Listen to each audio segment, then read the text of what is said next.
안녕하세요. 아, 안녕하십니까. 반갑습니다. 아, 저는 아, 이번 직지 투 구텐베르그 프로젝트에 참여하게 된 한국학중앙연구원의 오경정이라고 합니다. 아, 제가 오늘 말씀드릴 내용은 음, 목판 인쇄와 목활자 인쇄, 한국의 목판 인쇄와 목활자 인쇄에 관한 내용을 아주 간략하게 설명드리는 것을 오늘 말씀드리고자 합니다.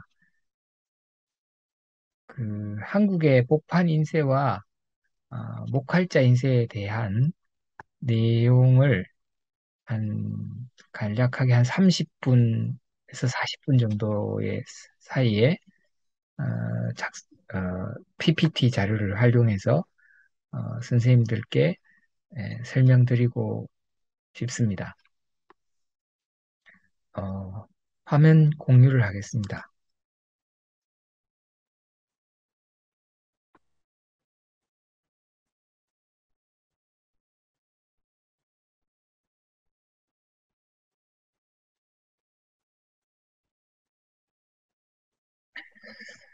어, 파워포인트 자료를 한번 만들어 봤는데요. 현재 여기에 프로젝트에 참여하신 선생님들께서 한국의 인쇄 문화에 대한 전반적인 이해를 하고 계실 거라고 생각합니다. 그 중에서 어, 한국 고서의 구분이 일단 필요한데요. 지금 보시면 간행을 한 책을 인쇄했느냐 하지 않았느냐에 따라서 크게 두 개로 나눌 수 있습니다. 그것이 이제 사본이냐, 간본이냐 하는 문제입니다. 어, 사본은 지금 우리가 손으로 직접 쓴 걸 말하는 거죠.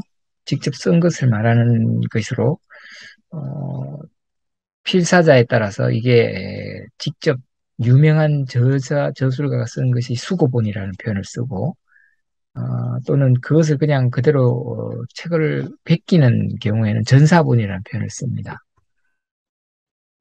근데 오늘 우리가 다룰 내용은 이 사본이 아니라 간본입니다.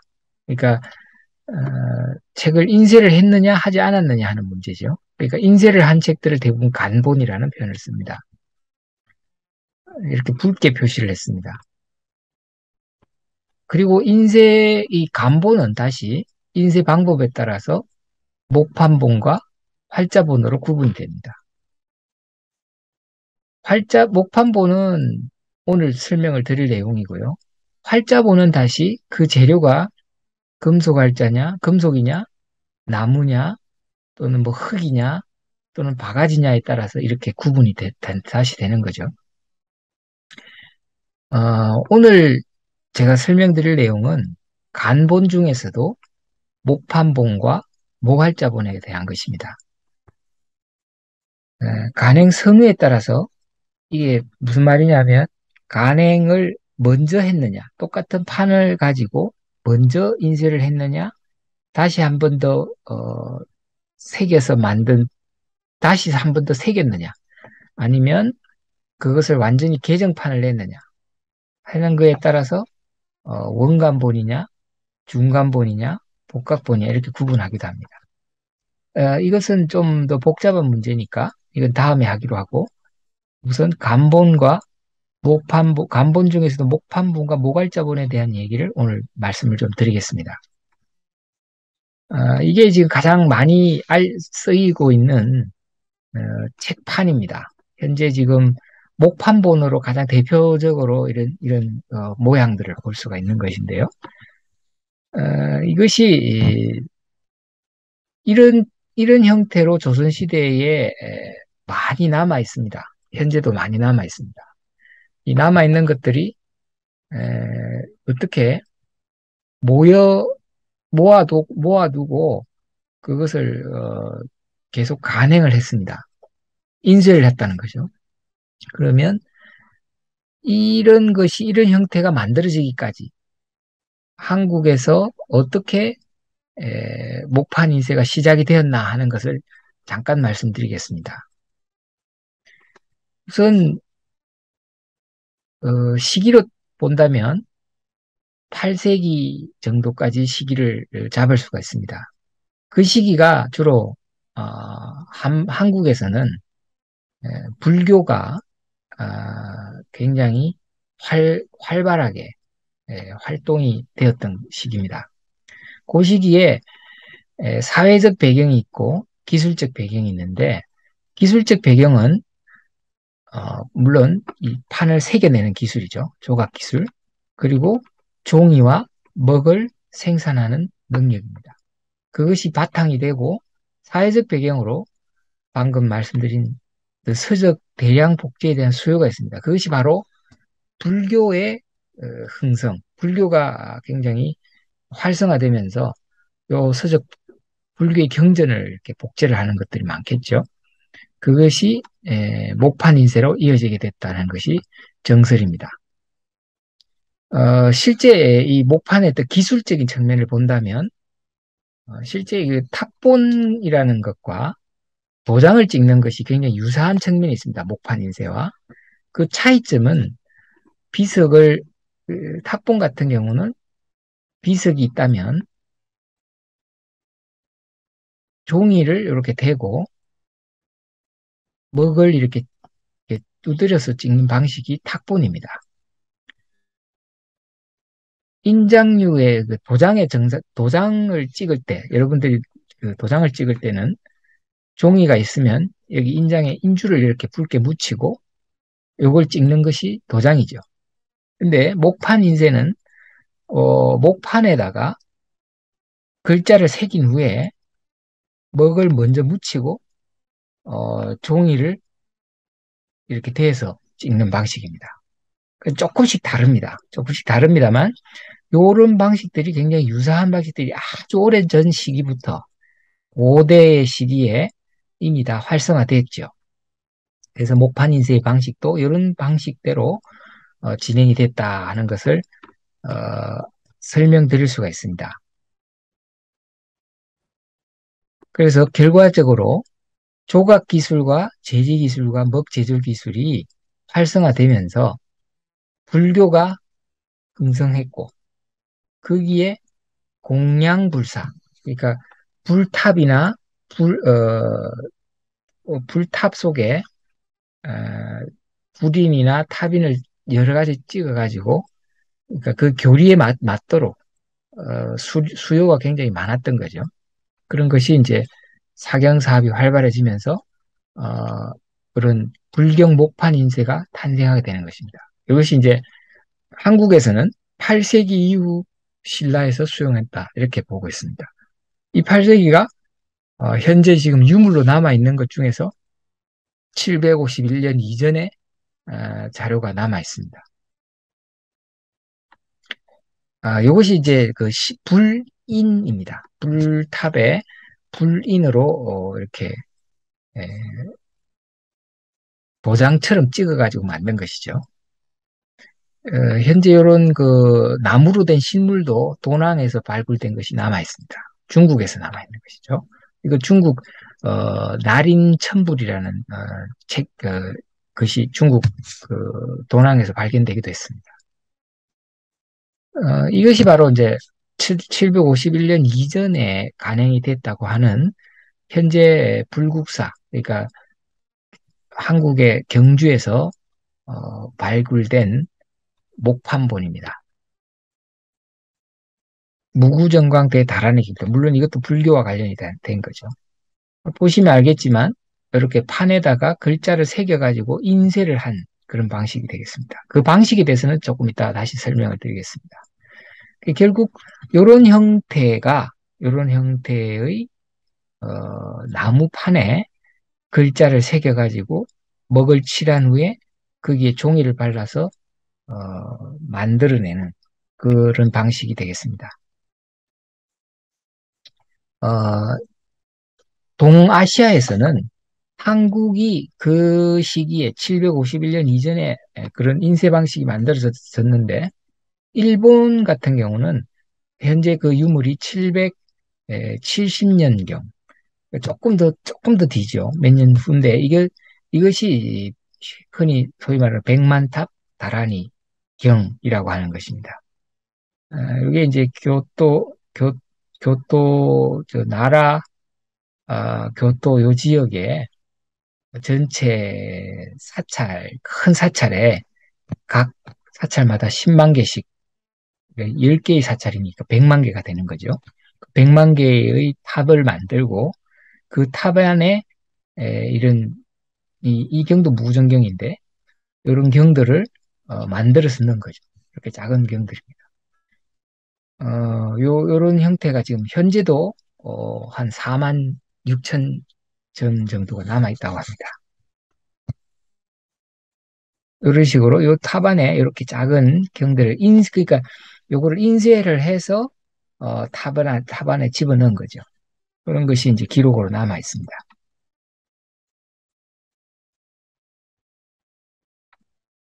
중국은 일본에 비해서 중국은 함통 9년, 그보다 한참 더 좀 한 100여 년 정도 뒤의 기록입니다.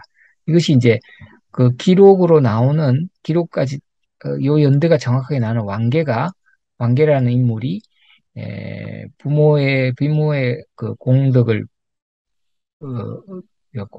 공양을 하기 위해서 공덕을 빌기 위해서 이 경전을 새기고 인쇄를 했다는 것이 기록에 남아 있습니다. 현재 이게 도낭에서 발굴된 자료가 되겠습니다. 그러니까 시기적으로 본다면 8세기, 9세기 요 시기에 지금 유물들이 남아 있는 것이죠. 다 이제 이것이 목판 인쇄의 어떤 기원을 설명할 때 많이 이야기되는 책들이 되겠습니다. 그 형태가 지금 요것도 마찬가지입니다만 처음에는 이렇게 두루마리 형태였습니다. 두루마리 형태로 어, 만들어졌죠. 이 두루마리 형태는 종이가 만들어지기 이전부터 그竹간이라고 하는 형태를 그대로 유형을 그대로 받은 것이죠.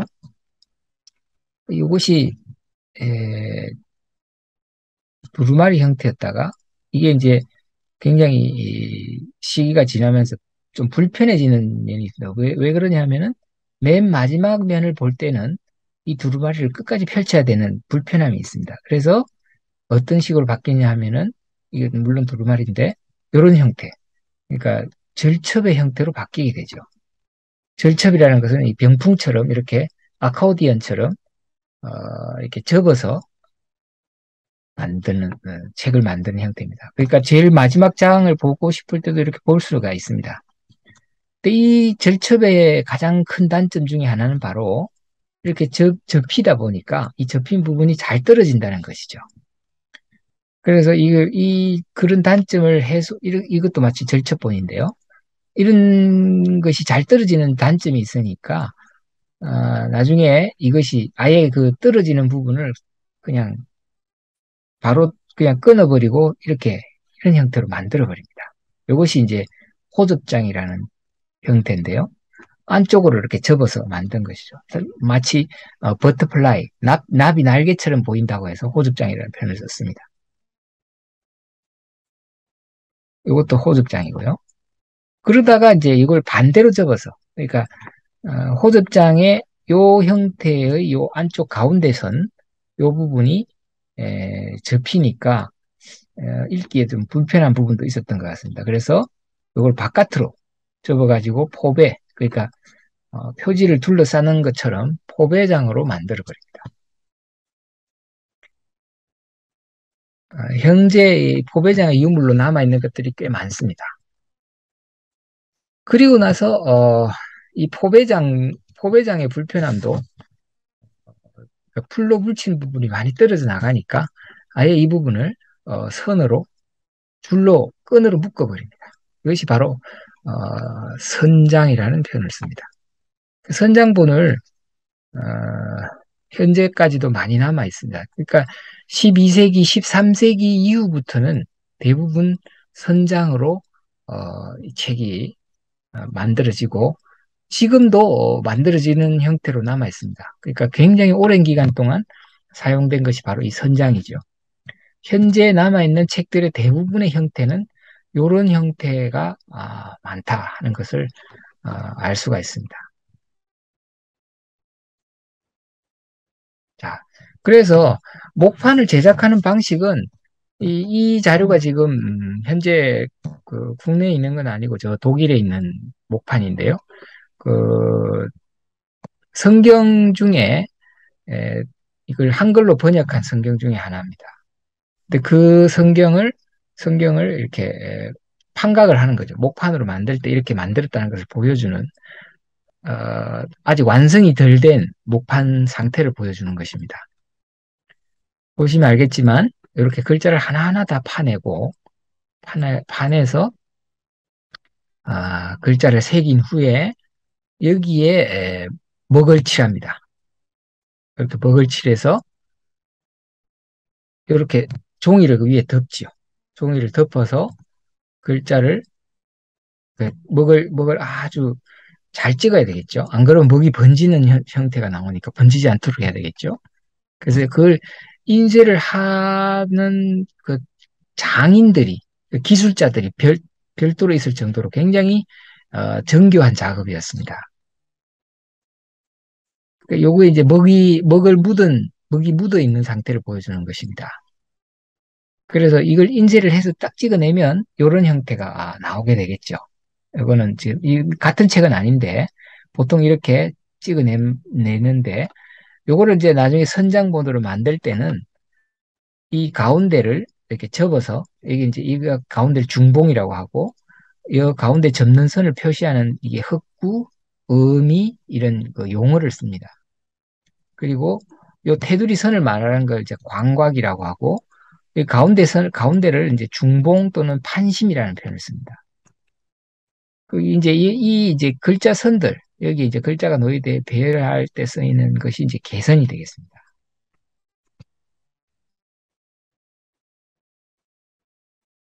당시에 조선 시대에는 그 인쇄 기술자 관련 법률들이 별도로 지정돼 있을 정도로 제정돼 있을 정도로 굉장히 엄격하게 그 인쇄와 관련된 그, 그 법률을 아예 만들었습니다.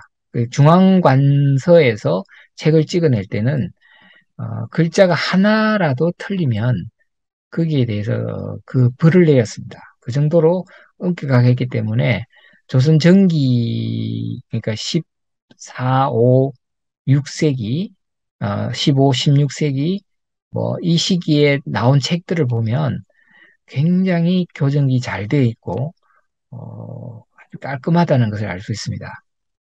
그 이제 여기에 그 이런 법률에 이렇게 되어 있습니다. 거기에 참여한 사람들에게 그 매를 때리고 그 벌을 내리고 근무 일수를 그러니까 급여를 삭감시켜 버립니다. 그러니까 글자가 틀릴 별로 그렇게 어, 오류가 많이 나지 않겠지요. 예, 그런 상황을 보여주고 있습니다. 이게 15세기에 16세기 초반에 16세기 전반에 만들어진 법률서에 나온 것입니다. 이런 것들을 보면은 이제 목판 인쇄의 그 오류들이 이렇게 이제 보이는 것들이 있습니다. 그 인쇄를 잘못해서 그런 거죠. 그러니까 목판 인쇄의 그 특징 중에 하나가 이런 것들입니다. 이 책이 그러니까 목판 인쇄가 가장 잘 된 형태, 그것이 이제 이런 형태가 나오는 거죠. 정교하고 그 글자의 판각이나 이런 것들도 굉장히 정교하면서 인쇄 상태도 아주 좋은 것이 되겠습니다. 이것은 이제 중국 책을 중국에서 만들어진 뭐 보시면 알겠지만 어, 중국의 삼국지에 나오는 관우와 장비입니다. 장비의 모습인데 에, 가장 먼저 만들어진 초기에 그 초기의 판각본, 그러니까 중국에서 제일 먼저 만들어진 것을 그대로 한국에 가져와서 조선에 가져와서 그걸 그대로 다시 다 새깁니다. 이건 소설책이거든요. 그래서 굉장히 잘 팔리는 책이기 때문에 가져와서 한국에서 다시 새겼습니다. 그래서 이런 것이 굉장히 정교한데 이게 조금 시일이 지나고 많이 팔린 책이다 보니까 나중에 어떤 현상이 생기냐면 이렇게 바뀝니다. 굉장히 사람 형상을 알아보기 힘들 정도로 목판이 많은 훼손이 보이기도 하고 글자가 무슨 글자인지도 모를 정도의 글자들이 나오고 사람 눈이 어디 붙어 있는지 모를 정도의 그런 글이 되겠습니다. 그러니까 이런 책들은 관에서 출판한 것이 아니라 그 반각, 그러니까 상업 출판용으로 많이 만들어졌던 책이라는 것을 알 수가 있습니다. 그리고 이런 책들, 뭐 똑같은 책입니다만 같은 형태를, 같은 내용을 지닌 책인데 간행 지역이나 간행 주체가 다른 경우가 많았습니다. 그래서 이런 것도 그리고 시기에 따라서 목판의 특징 중에 하나가 바로 이런 시기나 주체나 그리고 그 장소 뭐 이런 거에 따라서 이 판각의 내용이 조금씩 바뀐다 또는 수준이 달라진다는 것을 알 수가 있습니다. 그 왼쪽에 있는 거 똑같은 상강행실도 중에서 그림이 있는 것인데 어떤 부분은 선명한 것도 있고 오히려 이제 초기에 찍은 책들은 좀 선명한 것을 확인할 수가 있는데 후기로 가면은 이렇게 글자가 얼굴이나 이런 것들이 좀 형태가 조금 더 바뀐다든가 이런 걸 알 수가 있죠. 마찬가지입니다. 그게 이제 초기에 비교적 초기 16세기 말 17세기 초 이때 나온 책들이 이런 형태를 지닙니다.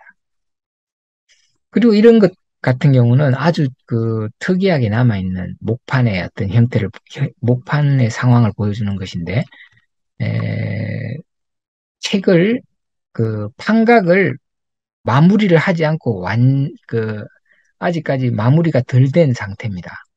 마무리가 덜 된 상태에서 목판을 새길 때 그 교정을 보는 거죠. 교정을 본다는 것은 글자에 조금 더 틀린 부분, 뭐 바로 잡을 것 이런 것을 이렇게 붉게 표시한 것들이 보입니다. 그림에도 마찬가지 이런 것이 뭐 선이 굵다든가 하는 것을 바로 잡은 그런 것을 확인할 수가 있습니다. 그럼 이렇게 시커멓게 된 부분은 뭐냐? 아직 판각을 완전하게 하지 않은 상태죠. 그러니까 이렇게 이런 상태에서 교정을 다 본 후에 맨 마지막에 마무리를 하게 되는 그런 과정을 알 수가 있습니다. 이런 것도 보시면 그림을 좀 더 확대해 보면 이렇게 붉게 표시한 거, 이 부분이 조금 더 정교하게 해야 된다는 걸 이제 표시한 교정의 표시입니다. 지금 교정을 보는 것과도 상당히 유사한 부분이 있습니다. 이런 것, 이 글자 같은 이자 같은 경우에 이 이의 길이가 짧기 때문에 이게 길게 하라는 그런 표시가 되겠습니다. 그리고 오른쪽과 왼쪽의 사진을 비교를 딱 해보시면, 이것은 오른쪽에 있는 것은 15세기, 그러니까 1462년입니다. 요때 목판으로 여기 보면은 조선국 간경도감 봉, 봉교 조조라는 그 기록이 남아 있죠. 이건 뭐냐면 1462년에 목판으로 새겨서 인쇄를 했다는 것이고 요거는 요 뒤에 뒷장에 나는 요거는 목판이 아니라 어, 금속알자로 찍은 것입니다. 좀 얼뜻 보아도 이것이 서로 그 판각의 차이가 있다는 것을 알 수가 있죠. 얼른 보시면 이거 지금 이런 형태, 그러니까 글자와 글자와 글자 사이의 간격도 조금 더 여유가 있고, 그 다음에 광곽, 요 테두리 선이죠. 테두리 선에 이렇게 이연 표시가, 그러니까 끝이 좀 떨어져 있는 것을 확인할 수가 있습니다. 요런 판심의 요런 부분, 요런 부분도 떨어져 있는 것을 확인할 수 있습니다. 이것이 이제 활자의 특징인데요. 조금 이따가 바로 목활자 이야기를 하면 바로 이해가 좀 되실 겁니다. 이 부분은 오른쪽에 있는 거는 목판입니다. 목판 인쇄를 하다 보니까 왼쪽에 있는 사진과 굉장히 많은 어, 차이가 난다는 것을 알 수가 있습니다. 그리고 이제 바로 이어서 목할자 말씀을 드리면은 아까 목판하고 가장 큰 차이점은 그러니까 이런 판심이라든가 그다음에 개선이라든가 이런 것, 그러니까 글자와 글자 사이의 간격이라든가 그다음에 광각의 어떤 틀이라든가 있는데 이건 가장 초기에 남아있는, 지금 현재 남아있는, 한국에 남아있는 목할자본 중에서 가장 앞선 시기의 것이 지금 이 실물이 남아있는 건데 이게 1395년에 만들어진 것입니다. 근데 이건 아직까지는 이게 목할자 인쇄본으로, 이건 두루마리 형태로 남아 있었거든요. 그러니까 광각이나 이런 건 아직 나타나지 않은 상태인데 어찌 보아도 여기 이제 글자와 글자 사이 간격이나 이런 걸 봤을 때 활자라는 것을 알 수가 있습니다. 이게 마지막 부분입니다. 중간쯤에 되는 내용이고요.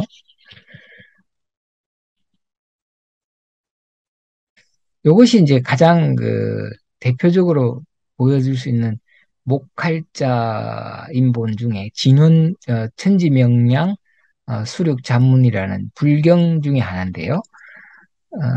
이거 보시면은 이 부분, 광각의 이런 부분이 그러니까 조립을 해서 글자를 한 글자씩 한 글자씩 만들어서 조판을 하다 보니 이렇게 떨어져 있는 것을 확인할 수 있습니다. 여기도 마찬가지입니다. 가운데 선, 여기 이제 의미와 개선이 이렇게 분리가 되어 있는 것을 알 수가 있습니다. 이렇게 되는 이유는 어, 여기 이제 한 글자 한 글자씩을 조판을 한다 그랬죠. 그거는 이것도 마찬가지입니다. 이것도 향약 집성방이라는 책인데요. 이거는 글자와 글자 사이 간격도 물론 있고 이렇게 이 부분 개성과 의미가 떨어져 있는 것을 확인할 수가 있죠. 이런 차이가 확연히 목판하고는 좀 다르다 하는 것을 알 수가 있습니다. 그래서 이런 활자의 어, 재료가 이렇게 이제 활자 인쇄를 하는데 활자의 재료가 금속이냐 나무냐에 따라서 목활자와 금속활자로 구분이 되는 것입니다. 금속활자가 좀 더 만들기가 어려운 이유는 목활자는 목활자 있는 그대로 여기 조판을 해서 인쇄를 하면 되는데 금속활자는 어떻습니까? 금속활자는 그 목활자를 가지고 한 번 더 공정을 거쳐야 되는 게 있죠. 바로 주조라는 공정을 거치게 됩니다. 주조를 하기 위해서는 어, 다시 그 주조를 하는 그 과정이 굉장히 복잡한 금속을 다루는 장인이 아주 힘들게 만드는 그런 과정이 필요합니다. 그게 이제 주조 과정인데요. 목할자본은 그 주조 과정을 거치지 않습니다. 다시 말해서 새겨진 그대로를 만들다 보니까 금속 할자본과 가장 큰 차이점은 똑같은 글자를 봤을 때 바로 이런 것입니다. 조판을 했을 때 여기 보시면은 요 무자, 없을 무자가 있죠. 무와 밑에도 무가 있는데 두 글자의 모양이 에, 전혀 다릅니다. 똑같은 모양이 안 나오지요. 그것은 이제 주조를 하게 되면 한 틀에 같은 틀에다가 부어서 만들어내다 보니까 굉장히 비슷한 모양이 나올 수밖에 없는데 목활자는 한 글자 한 글자를 새기다 보니까 다 다르게 나올 수밖에 없는 거죠. 그 차이가 되겠습니다.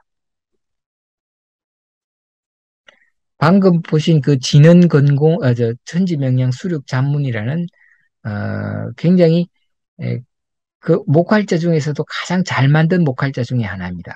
그거를 이렇게 만드는 과정을 한번 보시면 이렇게 글자본을 만들어 이렇게 목활자를 이렇게 하나하나 새깁니다. 글자를 하나하나 새겨서 이렇게 배열을 해보죠. 배열을 해서 글자를 다 이렇게 조립을 해서 이렇게 배열을 합니다. 배열을 하고 거기에 여기도 이제 보시면은 그 조립을 했다는 것을 알 수가 있죠. 조립을 해서 이런 형태를 판을 갖춘 후에 자본을 갖춘 후에 여기 이제 광각을 조립을 하고 광각을 맞춘 후에 여기 한 글자씩 이렇게 배열을 조판을 하게 됩니다. 이 과정이 굉장히 힘든 과정입니다. 글자를 한 글자 다 맞춰야 되니까요. 그 여기 지금 보시는 요런 그 나무 조각들, 요게 이제 대나무 조각인데 이것이 이제 개선 역할을 하는 거죠. 이렇게. 이렇게 해서 조판을 하는 과정을 이렇게 거칩니다.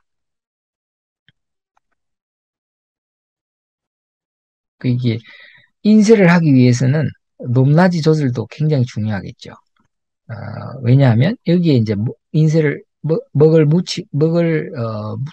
이렇게 발라가지고 종이를 이렇게 덮어서 인쇄를 하는 과정을 거치기 때문입니다.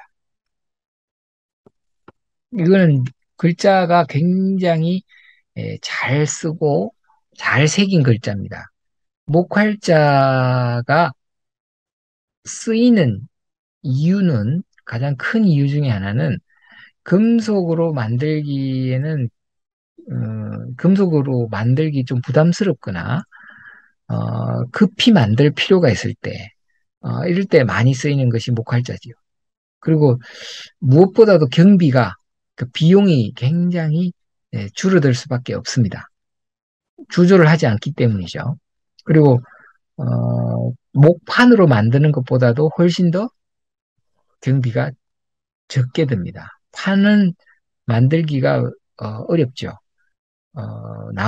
나무를 일단 구해야 되고, 그 나무를 오랫동안 그, 이, 오랫동안 이렇게 보존을 해가지고, 이렇게 뒤틀림이 없도록 만들어줘야 되고, 그리고 그 판에다가 일일이 다 새겨야 되죠. 그러니까 그 굉장히 복잡한데, 목활자 같은 경우는 한 번 만들어 놓은 목활자 세트만 있으면 여러 책들을 찍어낼 수가 있기 때문에 굉장히 경제적인 어, 재료가 되겠습니다. 그것도 이제 이런 공정을 거쳐서 이렇게 조판을 완성한 후에 여기다가 이제 그러니까 먹을 칠하고 하는 것입니다. 현재 요런 형태로 이거 아까 보신 요것은 지금 복원을 할 때 실험했던 것이고 요거는 지금 그 실제 유물이 19세기, 20세기 초, 그러니까 약 한 100여 년 전에 사용했던 그 실물입니다. 이거 족보를 찍기 위해서 만든 것인데요. 요 자료가 지금 남아 있습니다. 이런 형태가 몇 개가 확인이 됩니다. 여기 보시면 글자를 이렇게 하나하나 활자를 꽂아두었던 어, 것이 나오죠. 그 실물이 남아있는 것이 이런 형태로 남아있습니다. 여기 목활자, 어, 100년에서 150년 이전에 만들었던 목활자의 실물이 되겠습니다. 이런 형태로 남아있습니다. 지금 한 여러 종류가 남아있는데요. 현재 이런 형태, 글자를 이제 보관을 할 때, 그러니까 글자를 구분해서 보관을 해야 되겠죠. 그래야 이게 어떤 글자를 이제 그 선택을 해야 되니까요. 선택을 해서 배열을 하기 위해서는 글자를 뽑아내야 되니까 이런 형태로 글자를 구분해 가지고 보관을 하기도 합니다. 현재 남아있는 유물들은 다 이런 형태로 남아 있습니다. 자세히 보시면 여기 글자가 이렇게 글씨가 쓰여 있는 걸 알 수 있습니다. 이 글자가 요 U자, 뭐 이런 글자들은 여기에 다 있는 것이죠. 이런 형태를 확인할 수가 있습니다. 예. 일단, 이 정도로, 목판과 모갈자에 대한 이야기를, 설명을 좀 드렸습니다. 도움이 되셨으면 좋겠습니다. 감사합니다.